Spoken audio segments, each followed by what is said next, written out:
Paulo, um bastidor da venda do Juan. Por que o Juan, que tinha assinado um pré-contrato com o Southampton, foi liberado pelo São Paulo por 900 mil euros?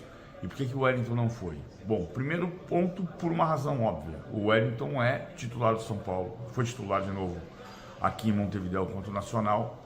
Então, o São Paulo não podia liberar um jogador que é titular, que é fundamental para a campanha da equipe. Não vai refazer agora o time no meio da campanha da Libertadores. O São Paulo tem muita esperança de ganhar a Libertadores desta temporada. Segundo, porque o Juan falou para o Zubeldia que queria ir embora, que queria ser liberado, foi vendido, foi negociado, não, assinou um pré-contrato, estava livre, então assinou um pré-contrato com o Southampton e foi emprestado para o Gaziantep da Turquia. Já até jogou na Turquia pelo Gaziantep. E o que aconteceu foi basicamente o seguinte: o Zubeldia não queria liberar, mas o São Paulo entendia que o Zubeldia estava dando mais chance para o Juan do que para o André Silva, que é um jogador em quem o São Paulo fez um grande investimento, chegou com destaque ainda com o Thiago Carpini e depois foi sendo preterido pelo Juan.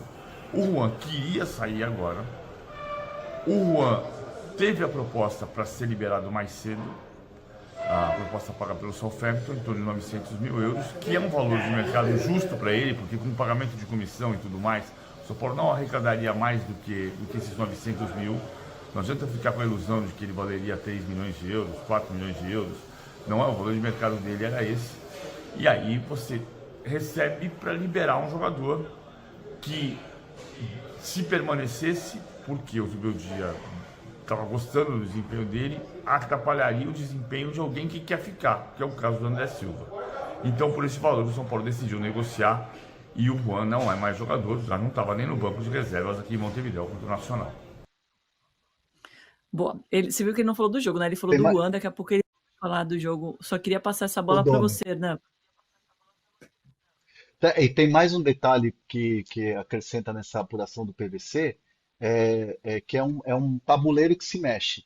O Juan queria ir embora, foi embora porque já ia jogar na Turquia. Já estava certo desde quando ele assina o pré-contrato com o Southampton que ele iria ser, inclusive, jogador titular desse time da Turquia, que eu não me arrisco a dizer o nome. O PVC falou bem. E segundo, é, além do André Silva ganhar mais oportunidades e minutagens, e ele está confiante no gol da vitória no último fim de semana no Brasileiro, sem o Juan, você abre espaço para quem? Para o William Gomes no banco de reservas. Ontem o William Gomes, que é um garoto de 18 anos, tratado como joia, ficou no banco de reservas, viajou com o time para Montevidéu e deve ser assim no Brasileiro, na Copa do Brasil, um jogador que já vai meio que virar realidade. Ele não tinha espaço no banco, acabava ficando fora da lista de relacionados, e inclusive chegou a voltar para o Sub-20. E o William Gomes tinha uma proposta do futebol da Rússia, do Spartak, e o São Paulo não quer vender. Muito pelo contrário, o São Paulo vai renovar o contrato e essa assinatura de renovação de contrato até 2027 deve ser assinada entre hoje e amanhã. Então, assim, além da questão do cara que não quer estar no clube, que já assinou um pré-contrato, por mais que o treinador gostasse, abre espaço para quem realmente quer estar, que é no caso do William Gomes e no caso do André Silva, que o São Paulo fez um grande investimento trazendo da Europa. Boa, Hernan. O Felipe Souza falou, ué, cadê a análise do jogo? Agora, eu chamei errado. Agora sim, por favor, Amer, roda a vinheta e a prancheta do PVC.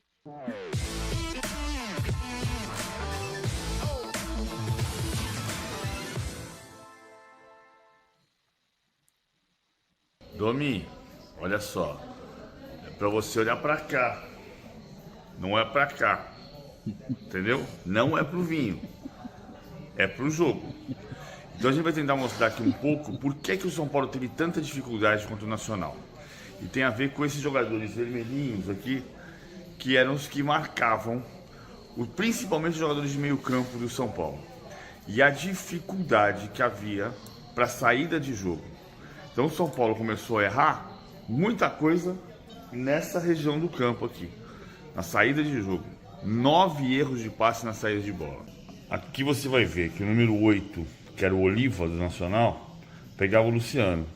Mas principalmente o Sanabria, número 26, marcava o Luiz Gustavo. E na saída de jogo ficava amarrado também o Sabala, pegando o Rafinha. Como o São Paulo faz saída de 3 homens, e também o Bobadilha estava muito marcado pelo Castro, olha aqui, ó, não tinha escape nessa região do campo. Então o São Paulo começou a errar muito aqui, principalmente saindo com o Rafinha, marcado pelo Sabala. A bola foi batendo e voltando, batendo e voltando. Foram 9 vezes que o Nacional roubou bola no campo de ataque. E com isso a bola não chegava nunca aqui na frente, nem para o Caleri, nem para o Luciano.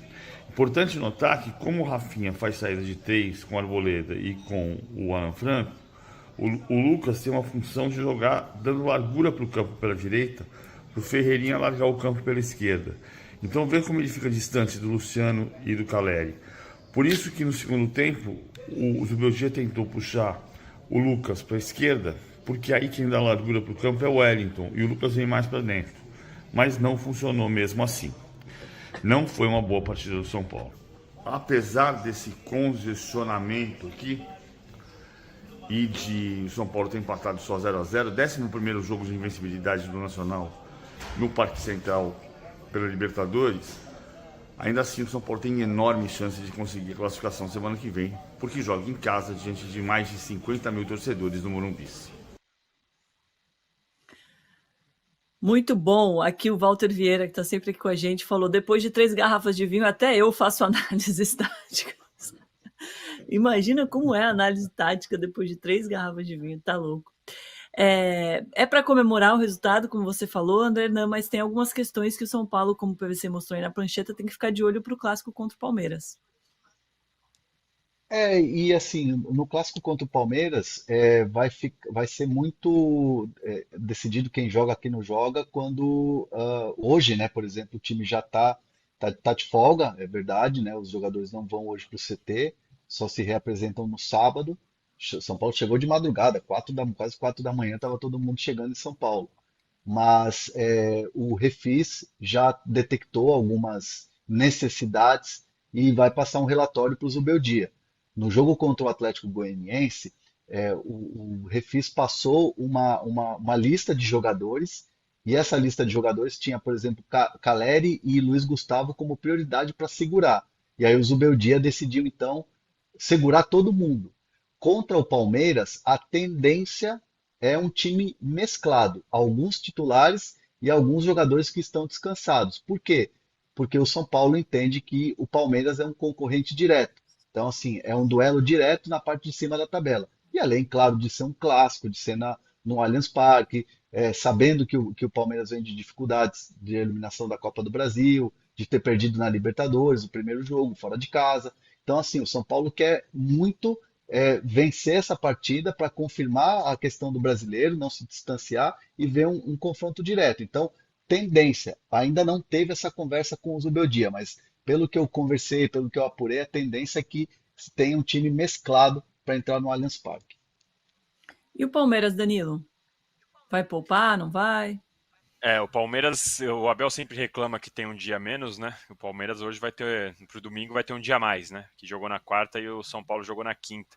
E essa conversa ela vai ser feita hoje. Normalmente o cronograma do Abel é na sexta, 2 dias antes do jogo.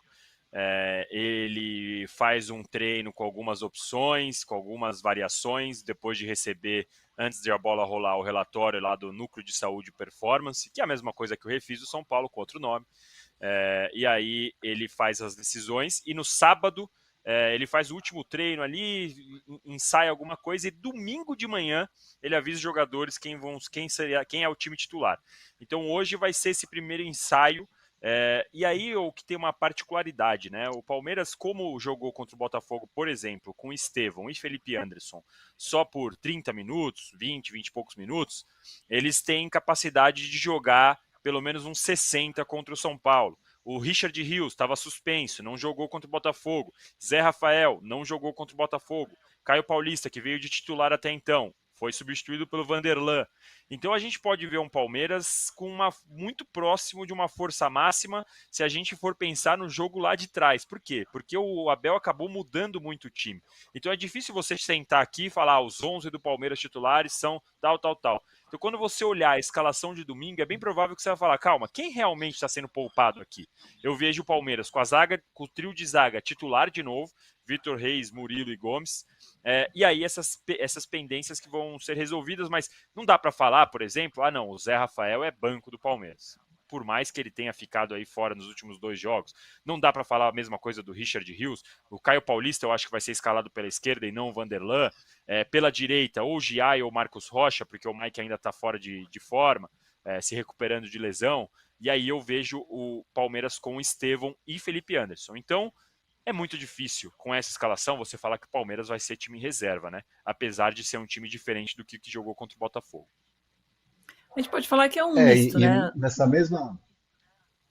mesma pegada, Domi, do Danilo, eu digo o seguinte, que o São Paulo também não vai, por exemplo, com o Jandrei no gol. Deve ir com o Rafael. O Rafinha, eu entendo que pode ser poupado.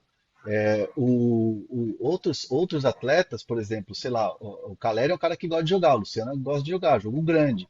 Eu duvido que esses caras, vai ficar, a não ser que tenha um relatório assim do tipo, Caleri, se você jogar, você vai estourar.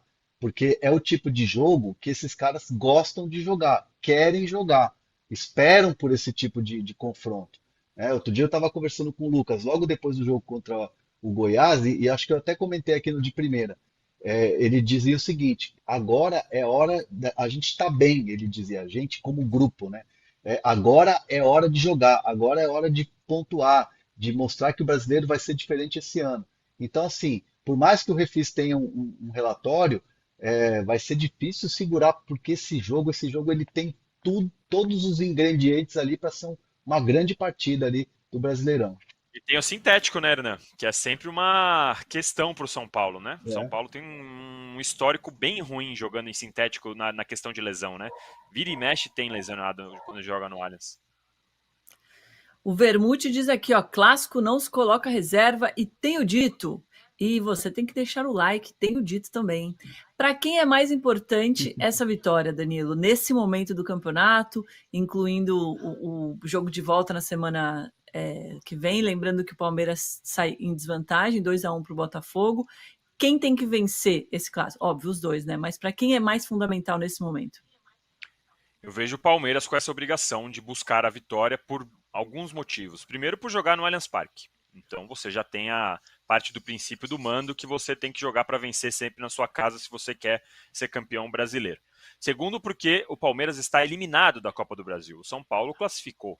Então você pode pensar, não, o São Paulo foca na Copa do Brasil e na Libertadores, pega um G4 e vida que segue.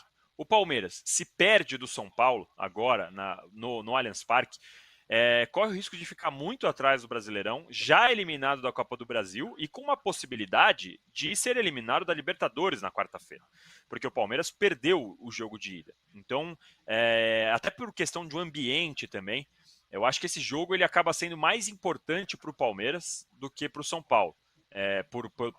Por conta da continuidade que você vai ter em Brasileirão, Copa do Brasil e Libertadores, e por conta também de você ser mando. E outra, tem que mudar o ambiente para quarta no jogo do Botafogo no Allianz Parque. A torcida está acreditando, está empurrando. Lembrando, a torcida do Palmeiras, a organizada, foi suspensa, não estará com baterias, não estará com uniforme e tudo mais. Então precisa de um ambiente diferente. Se o Palmeiras perde do São Paulo no domingo, quarta-feira eu acho que com 15 minutos, se não tiver 1-0 para o Palmeiras, a torcida está vaiando já. Você concorda, Ana, que está mais difícil para o Palmeiras? Concordo 200%. E digo mais, tem muito palmeirense que está falando que o ano do Palmeiras pode acabar em agosto, né? Então, assim, é claro que é um exagero, né? Porque o Brasileirão vai até o final do ano e o Palmeiras, no ano passado, mostrou que conquistou o Brasileiro já na reta final do ano. Mas esse ambiente, essa questão carregada que é da torcida do Palmeiras, que não vem satisfeita com o time, por mais que tenha apoiado contra o Flamengo, tenha aplaudido, esses aplausos no Allianz Parque foram muito assim, estamos dando força, mas Libertadores queremos, Brasileiro queremos, né? Tem um aplauso ali com um pouquinho de pressão, sem dúvida nenhuma. Por mais que essa pressão externa que vem das redes sociais, que vem muitas vezes do Allianz Parque com vaias e tal, falta de paciência, E isso no dia a dia não entra no CT. O Abel blinda muito bem a academia de futebol, assim como o Anderson Barros e a Leila. Mas, evidentemente, não fazer um bom jogo, de repente perder para o São Paulo, que é um rival, que tem vencido lá no Allianz Parque, tem eliminado o Palmeiras lá no Allianz Parque em Copas do Brasil, e de repente você ficar fora de uma Libertadores, muda completamente o foco, por mais que o Abel seja o cara de segurar ali o ambiente, de blindar o ambiente, seria um agosto trágico ali para o Palmeiras. Ô Danilo, você tem sentido alguma mudança no Abel, nos bastidores? Porque estava acostumada a ganhar, né? A estar numa outra situação, muito menos instável do que agora. Não, claramente ele está sem encontrar a solução para esse momento de instabilidade do Palmeiras. E isso eu falo pela impressão que ele passa nas coletivas de imprensa. Então você vê ele incomodado, ele respondendo de algumas coisas atravessadas que às vezes ele até faz, mas não dessa forma que ele tem feito, expondo alguns jogadores, falando claramente o nome de alguns. No jogo contra o Botafogo ele falou, meus 2 atacantes não conseguiam segurar uma bola, e os atacantes do Botafogo seguravam todas. Você vê que ele está incomodado, então você sente isso pela coletiva, e conversando com a galera do Palmeiras, você vê que eles estão ali também meio que tentando entender o que está acontecendo. Então, eu sempre falo, para mim tem um caldeirão com muitos ingredientes ali dentro desse caldeirão.